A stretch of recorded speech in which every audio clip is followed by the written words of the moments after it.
परमेश्वर प्यार हैं और पूरी दुनिया की भलाई ही चाहते हैं। यहाँ तक कि दुष्ट से दुष्ट आदमी को भी बचाना चाहते हैं। किसी पर भी कोई श्राप या दुख का कारण परमेश्वर की ओर से नहीं बल्कि शैतान से होता है। अदन बाग में आदम के पाप के कारण जो श्राप आया था उसको काटने की बात भी परमेश्वर ने साथ ही सुना दी थी। शैतान और उसकी अंधेरे की शक्तियों पर जय पवित्र रोशनी से भरकर हम कैसे पाते हैं, आज हम इसी टॉपिक पर बात करेंगे। पहले सुनते हैं परमेश्वर का वचन। परमेश्वर का वचन हमने संत मत्ती की इंजील उसका 5वां अध्याय उसकी 14 आयत से लिया है। यहाँ इस प्रकार लिखा है, तुम जगत की ज्योति हो। जो नगर पहाड़ पर बसा हुआ है वह छिप नहीं सकता, और लोग दिया जलाकर पैमाने के नीचे नहीं परंतु दीवट पर रखते हैं, तब उससे घर के सब लोगों को प्रकाश पहुंचता है। उसी प्रकार तुम्हारा उजियाला मनुष्यों के सामने चमके कि वे तुम्हारे भले कामों को देखकर तुम्हारे पिता की जो स्वर्ग में है बड़ाई करें। परमेश्वर के वचन को पढ़े और सुने जाने से आशीष हो। आमीन। प्रभु यीशु और शैतान दोनों को ही भोर का तारा कहा गया है। हमें किसकी लाइट या रोशनी से भरे हुए जीवन बिताना है ताकि हम आशीषित हों? मॉर्निंग स्टार, जैसे हम भोर का पुत्र भी कहते हैं, वो सूर्य उदय होने से पहले दिखाई देता है। और एक इवनिंग स्टार है जो कि रात को दिखता है, सूर्य अस्त होने के बाद दिखाई देता है। जो पहला मॉर्निंग स्टार है वो नए दिन, आशा और उनसे जुड़ा हुआ होता है। और वो वेनस जो गॉडेस ऑफ लव, फर्टिलिटी और ब्यूटी, जो इवनिंग स्टार है वो वेनस के साथ जुड़ा हुआ है। जो सबसे पहला रेफरेंस मॉर्निंग स्टार को दिया गया है वो एंशिएंट बेबीलोन में था। वो जो उनकी देवी स्टार थी, जिसे प्यार, युद्ध और फर्टिलिटी की देवी कहा जाता है, उससे जुड़ा हुआ माना जाता है। सितारों को आमतौर पर परमेश्वर की प्रेजेंस से जोड़ा जाता है और वो उनके बल को भी जाहिर करते हैं, और उसके द्वारा वो उस इलाके पर या उस धर्म के ऊपर जो उसे मानते हैं, उन्हें देवता मानने लग जाते हैं, उनके ऊपर भी वो असर डालते हैं। सैटन या लूसीफर को स्वर्ग में वर्शिप लीडर, आराधना का लीडर बनाया गया था। एजेकियल नबी की पुस्तक उसका 28 की 13 आयत के अनुसार उसकी डफ और बांसुरियां उसी में बनाई गई थी जब उसे बनाया गया था। क्योंकि वर्शिप के आगे फिर वचन आता है, वचन के बाद में प्रार्थना में हम बढ़ते हैं, तो एक सीक्वेंस है और ये फिर हमें परमेश्वर के नजदीक लेके जाते हैं। तो इसलिए शैतान अपने आप को सुबह का, भोर का तारा अपने आप को कहना लग गया, क्योंकि वो अद्भुत आशीषों से पहले आता है। और जब उसे परमेश्वर की हजूरी से, स्वर्ग से निकाल दिया गया, तो उसके अंदर जो परमेश्वर की रोशनी थी, महिमा की रोशनी थी, वो खत्म हो गई और वो अंधेरे से भर गया और अंधेरा ही हो गया। और वो अंधेरे में ही है और अंधेरे को ही जाहिर करता है। हालांकि वो लोगों को भ्रम में डालने के लिए, विश्वासियों को भी भ्रम में डालने के लिए, दूसरा कुरिन्थियों उसका 11 अध्याय उसकी 14वीं आयत के अनुसार वो अपने आप को ज्योतिर्मय स्वर्ग रूप का धारण करता है। वो ये रूप धारण कर लेता है। यशायाह नबी ने जब यहूदा राज्य, जो सदर्न राज्य था, उसमें जब पूरा अंधेरे का, पाप का काफी प्रकाष्ठा थी, तब उसने वो स्वर्ग से प्रभु यीशु के आने का मैसेज सुनाया। और वो अभी बेबीलोन की एग्जाइल में जा रहे थे या उस चले भी गए थे, और उस दौरान उसने इम्मानुएल, परमेश्वर हमारे साथ है, वो संदेश उसने सुनाया, जिसके साथ एक नई शुरुआत, परमेश्वर के साथ एक नजदीकी रिश्ते की शुरुआत का संदेश उसने सुनाया। यशायाह 7 की 14 के अनुसार मसीहा का आना एक नई सुबह की, एक नए युग की शुरुआत का संदेश है, सिर्फ इजराइल के लिए नहीं बल्कि पूरी मानवता के लिए। उत्पत्ति पहला अध्याय पहली 3 आयत में सब कुछ बनाए जाने से पहले परमेश्वर ने अपने पुत्र की महिमा की रोशनी जाहिर कर दी ताकि धरती के ऊपर सब कुछ बनाया जा सके। उससे पहले धरती पूरी तरह से विदाउट शेप, खाली और अंधेरे से ढकी हुई थी। और परमेश्वर के पुत्र क्योंकि वो सब कुछ रचयिता हैं, तो वो धरती के अंदर जब उनके ऊपर धरती पर रोशनी आती है तो वो धरती को कुछ भी बनाने के लायक बना देते हैं ताकि उसके ऊपर जीवन हो सके। इस प्रकार हम दो तारे देखते हैं, एक तो है परमेश्वर के पुत्र जो कि भरपूरी से चमकते हैं, ब्राइटनेस है, और जो इस जगत के अंधेरे को भी रोशनी में बदल देते हैं। हालांकि हमारे पापों का पूरा अंधेरा सब कुछ उनके ऊपर डाल दिया गया था। मार्कुस 15:33 के अनुसार उस समय सलीब के ऊपर जब वो थे, जब हमारे पाप उन पर डाले गए 12 बजे से लेकर 3 बजे तक 3 घंटे के लिए, तो पूरी धरती पर अंधेरा छा गया। 3 बजे उस समय परमेश्वर के भवन में शाम की जो सैक्रिफाइस थी उसका समय था। उसी समय प्रभु यीशु ने अपने आप को समर्पित किया परमेश्वर के सामने, और वो उसी समय उन्होंने अपनी सैक्रिफाइस पूरी की और मृत्यु को प्राप्त हुए। लेकिन उन्होंने उस अंधेरे के ऊपर जय पाई, और जो हमारे पाप थे उसे उन्होंने अपनी धार्मिकता के द्वारा हरा दिया, खत्म कर दिया, मौत के ऊपर जय पाई, और तीसरे दिन जी उठे, जो कब्र का अंधेरा था उससे भी बाहर निकल आए क्योंकि वो रोशनी है।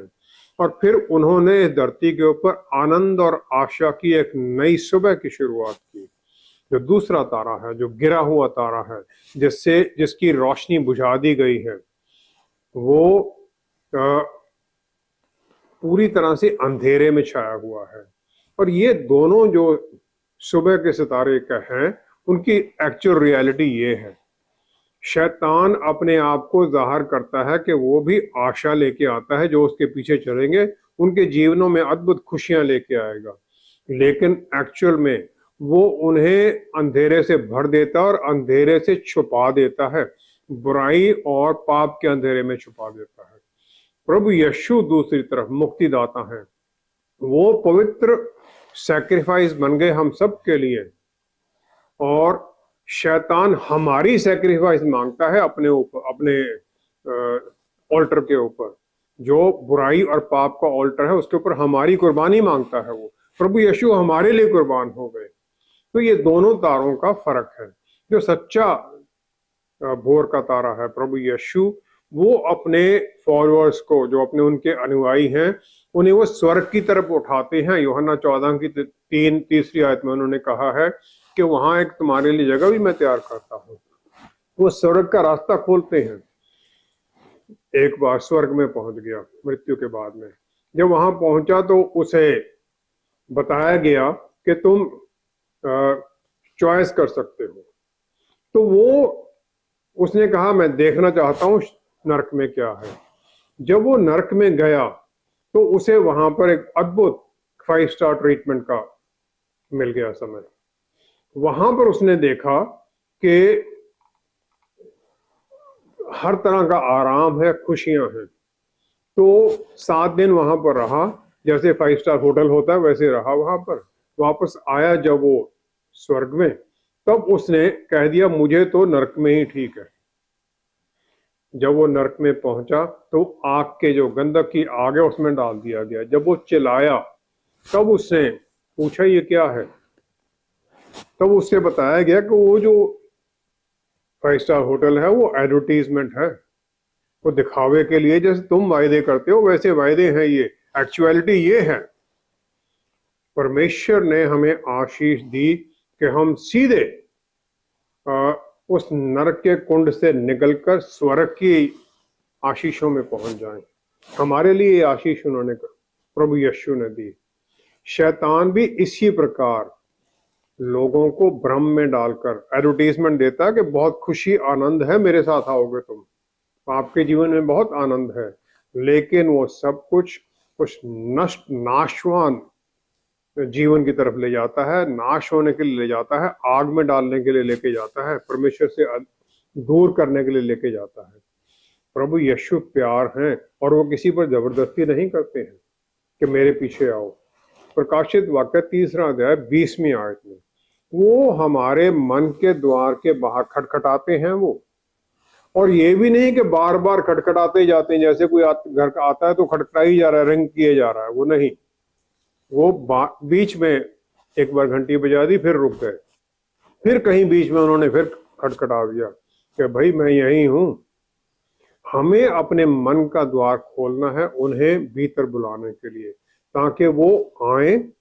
और जो यिर्मयाह नबी की पुस्तक 29 की 11 में जो परमेश्वर ने वायदा किया है भविष्य और आशा के जीवन का, ताकि वो हमें उस भविष्य और आशा के जीवन में लेके जा सके, ताकि हमारे जीवन में फिर एक नया सुबह, एक नया दिन शुरू हो। प्रभु यीशु हमारे लिए ये करते हैं, वो सच्चा भोर का तारा है। जब हमें प्रभु यीशु ने इस जगत की ज्योति होने की आशीष दे दी है, तो इसमें अभी हमें क्या करना है? परमेश्वर ने चंद्रमा बनाया, लेकिन उसके अपने अंदर कोई रोशनी नहीं है। वो सूर्य की रोशनी को बाहर करता है और उसे एक सही पोजीशन में रहना है, ताकि वो सूर्य की रोशनी को प्राप्त करता रहे और उसके ऊपर चमकती रहे। वो जो उसकी धरती के चारों तरफ मूवमेंट है, उसके कारण उसकी स्थिति बदलती रहती है और पूरी रोशनी उस पर नहीं आती है, और कई बार तो उस पर रोशनी बिल्कुल ही नहीं आती है। इसके कारण हम चंद्रमा के फेज देखते हैं, नया चांद है, पूरा है, या फिर बिल्कुल ही रोशनी नहीं होती है। हमें ऐसा जीवन नहीं जीना है कि जिसके अनुसार, जिसमें हमें जो क्वालिटी है और क्वांटिटी, जो रोशनी की क्वांटिटी है, वो हमारे जीवन में जो आती है परमेश्वर से, वो कम ना कहीं हो जाए। यहोशू 1 अध्याय 8 में यहोशू को परमेश्वर ने आज्ञा दी कि ये जो व्यवस्था की पुस्तक है, इस पर सदा चित्त लगाए रखना, इससे ये तुम्हारे मन से कभी उतरने ना पाए। फिर उन्होंने उसे आगे कह दिया कि इसी के द्वारा ही तुम हर काम में सफल होगे और तू प्रभावशाली भी होगा। उसके कारण ही सफल हो सकते हैं जब हम उस रोशनी में बने रहते हैं। हमारे चारों तरफ अंधेरा और बुराई का राज्य है, और अगर हम उस रोशनी से दिन प्रतिदिन नहीं भरते जाते हैं, तो अंधेरा हमारे ऊपर हावी होने लग जाता है। और हमारे अंदर हमें ये ध्यान रखना है, जो परमेश्वर ने हमारे अंदर रोशनी डाली है, वो खत्म तो नहीं होगी, लेकिन वो दूसरों के सामने चमकने के लिए उसका प्रभाव कम हो जाएगा। हमारे पास दो ऑप्शन है। एक तो है प्रभु यीशु की तरफ, जो सच्चे भोर का तारा है, जो आशा, मुक्ति और बहुतायत के जीवन के प्रतीक हैं, उनकी तरह बन जाएं। दूसरा है कि शैतान की तरह बन जाएं, जो गिरा हुआ तारा है, जो अंधेरे की तरफ, फेलियर की तरफ, शर्मिंदगी और परमेश्वर से दूरी की तरफ लेके जाता है। प्रभु यीशु जब हमारे जीवन में आते हैं, तो हमारे जीवन के केंद्र बिंदु बन जाते हैं, केंद्र के पिलर बन जाते हैं। जब हम उनकी अधीनगी में आते हैं, तो फिर हमें सुरक्षा देते हैं, हमें गाइड करते हैं सही रास्तों पर चलने के लिए। पवित्र आत्मा हमारे अंदर ये सब काम करते हैं। यूहन्ना 17 की 15 आयत में प्रभु यीशु ने यूहन्ना 17 की 15-16 आयत में प्रार्थना की पिता परमेश्वर से। उन्होंने कहा, मैं ये विनती नहीं करता कि आप इन्हें जगत से उठा लें, परंतु ये कि आप इन्हें उस दुष्ट से बचाए रखें, क्योंकि उन्हें पता है दुनिया में शैतान पूरी तरह से हावी है। और उसके आगे फिर वो उसकी इस सुरक्षा की जरूरत क्यों है, उसके बारे में भी कह देते हैं। वो आगे कहते हैं कि जैसे मैं संसार का नहीं, वैसे ये भी संसार के नहीं है, क्योंकि हम इस दुनिया के नहीं हैं, हम स्वर्ग राज्य के अधिकारी हैं। वो जीवता वचन है और इस दुनिया की रोशनी है, उन्हें गाइड करने के लिए, परमेश्वर के साथ जुड़े रखने के लिए, और उनके अंदर और उनके द्वारा ही हम नाश होने से बच सकते हैं। जिस प्रकार नूह के दिनों में सब कुछ नाश हो गया था जल प्रलय के द्वारा। भजन संहिता 119 की 105 आयत में हमें फिर ये सिखाया जाता है कि जो ये रोशनी है, ये हमारे पैरों के लिए रास्ता और रास्तों के लिए रोशनी बन जाए, हमारी राहों के लिए रोशनी बन जाए। परमेश्वर प्यार करने वाले पिता हैं, और ये नहीं चाहते कि हम उनके बच्चे ठोकर खाएं और रास्ते में चलते चलते बगैर रोशनी के पर गिरते जाएं, अपने जीवन में गिरते ही जाएं, पाप में गिरते जाएं। मत्ती 5 की 15-16 आयत में प्रभु यीशु ने हमें ये आशीष दी, तुम इस जगत की ज्योति हो। इस जगत की ज्योति उन्होंने हमें कह दिया, और फिर उन्होंने हमें दो जिम्मेवारियां दे दी। पहला तो ये है कि हम अपने डर में कि मुझसे नहीं होगा, उस पर्दे के पीछे छुपे ना बैठे रहें। हम बोल्डनेस के साथ दूसरों की तरफ चलें। हमारे नजदीकी हैं जो कम से कम उनसे तो बात करें, जो रिश्तेदार हैं, मित्र हैं, उनके लिए हम रोशनी बने वचन सुनाने के द्वारा, और उन्हें फिर उस रोशनी के स्रोत की तरफ लेके आए ताकि वो भी उस रोशनी से भरे जाएं और अनंत काल का जीवन पाएं। दूसरा है कि हमारा प्रभु यीशु मुक्तिदाता की तरह हमारा भी व्यवहार हो।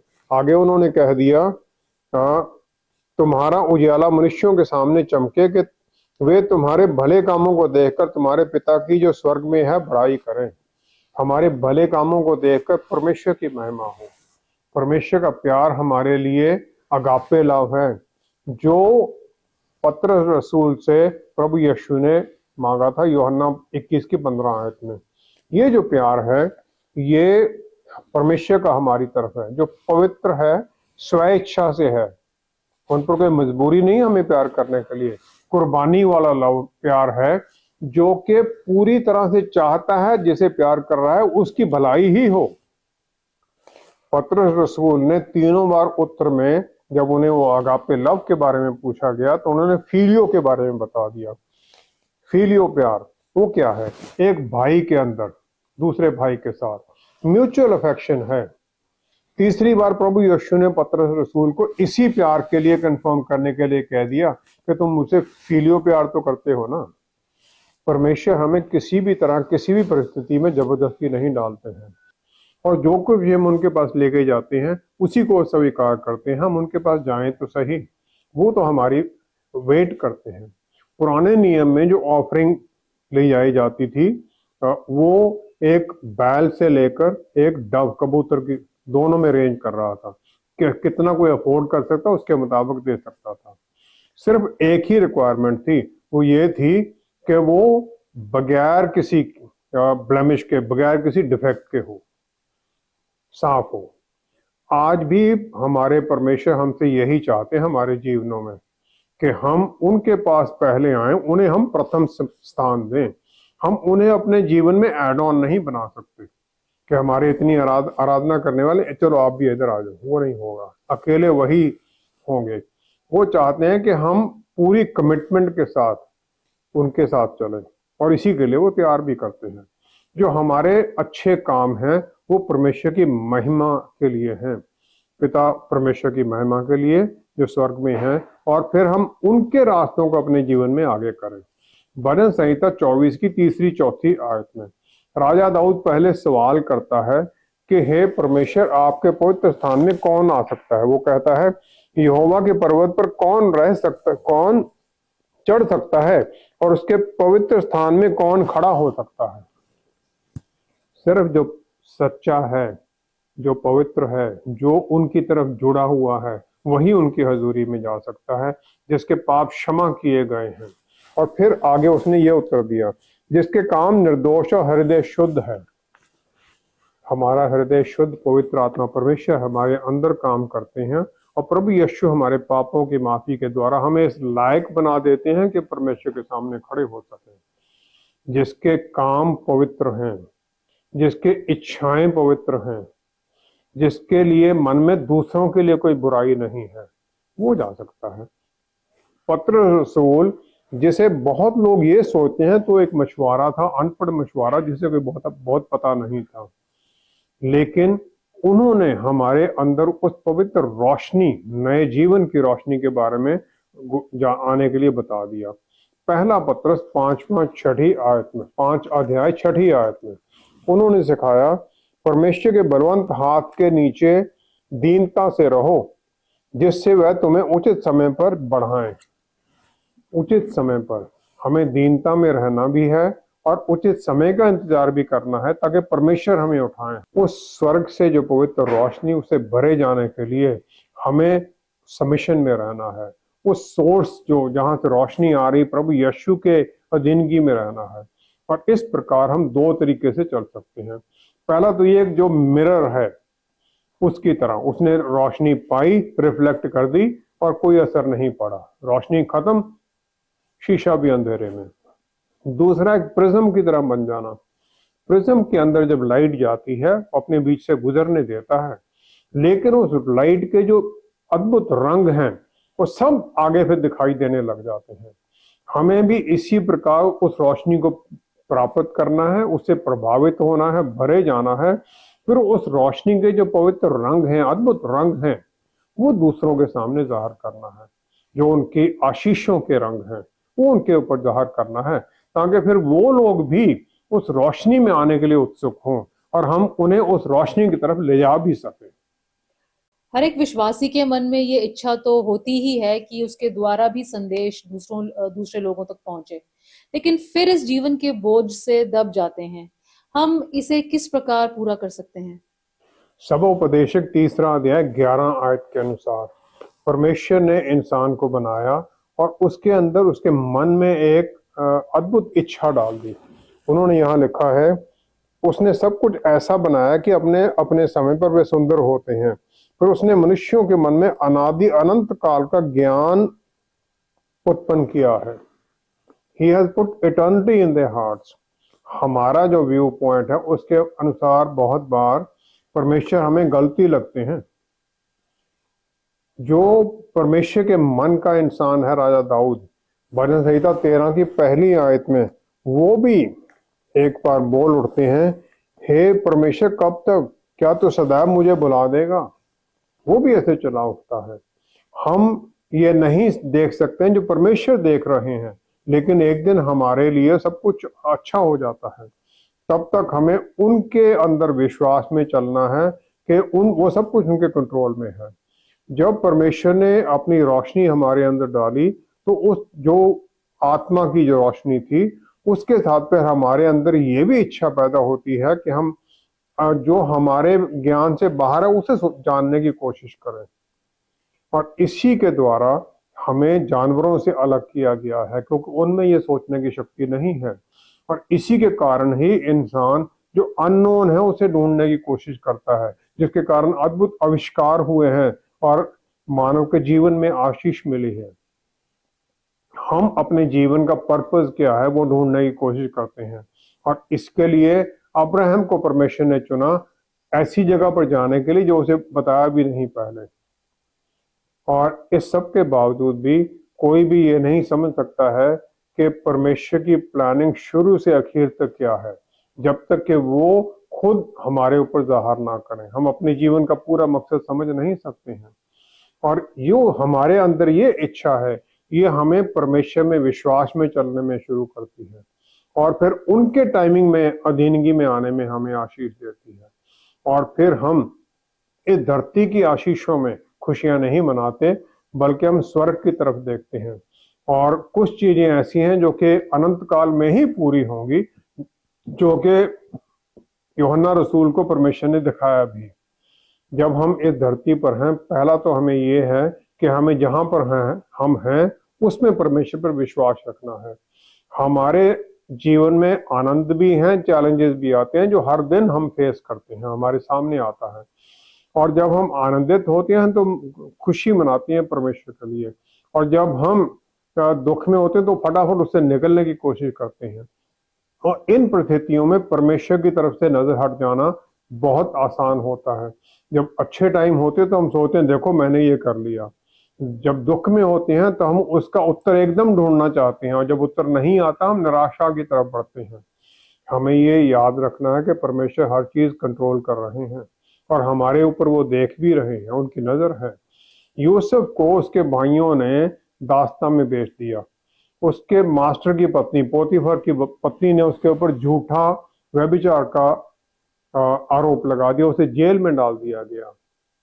उत्पत्ति 39 की 23 आयत में जेल में भी उसने अपने पिता याकूब के रास्तों को नहीं भूला, क्योंकि उस समय तक अभी वचन नहीं दिया गया था। और यहाँ लिखा है जेल में भी यहोवा यूसुफ के साथ थे, और जो कुछ वह करता था यहोवा उसको उसमें सफलता देते थे।